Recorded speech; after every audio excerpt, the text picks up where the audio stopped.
नमस्कार दोस्तों, मेरे चैनल में आप सभी का स्वागत है। दोस्तों, पिछले वीडियो में मैंने बताया था पंचतंत्र की कहानी की शुरुआत कैसे हुई। आज मैं आप लोगों को पंचतंत्र के पहले भाग के कहानी के बारे में सुनाने वाली हूँ, जो हमारे जीवन में एक सीख है। तो चलिए कहानी शुरू करते हैं। दोस्तों, ये कहानी है एक जोल्हा के बारे में और उसके भाग्य और कर्म के बारे में। तो कहानी शुरू करते हैं। एक राज्य में एक जोल्हा था। वो बहुत ही सुंदर और बारीक रेशमी कपड़े बनाता था, पर वहाँ उसकी कोई कदर नहीं थी, क्योंकि वहाँ पे सब साधारण वस्त्र ही पहनते थे।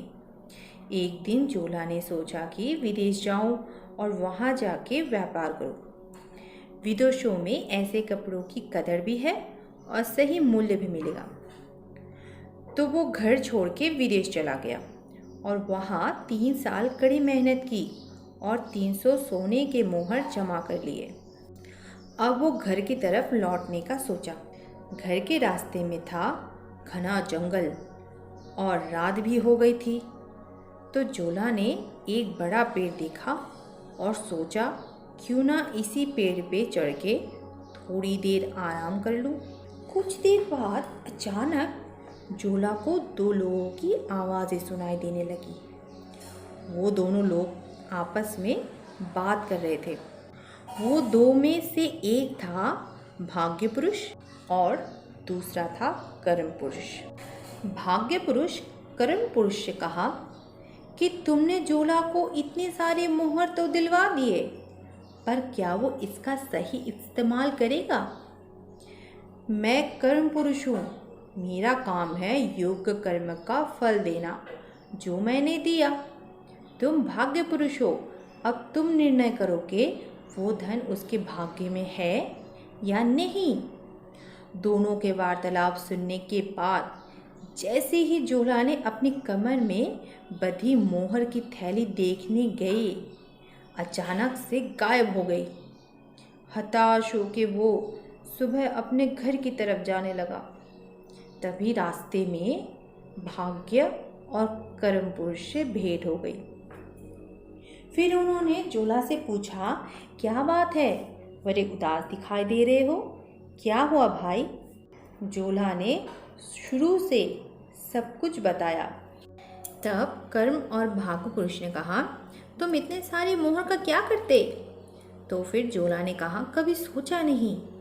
तब भाग्य और कर्म पुरुष ने कहा, तुम एक काम करो, तुम्हारे घर जाने के रास्ते में 2 घर मिलेंगे।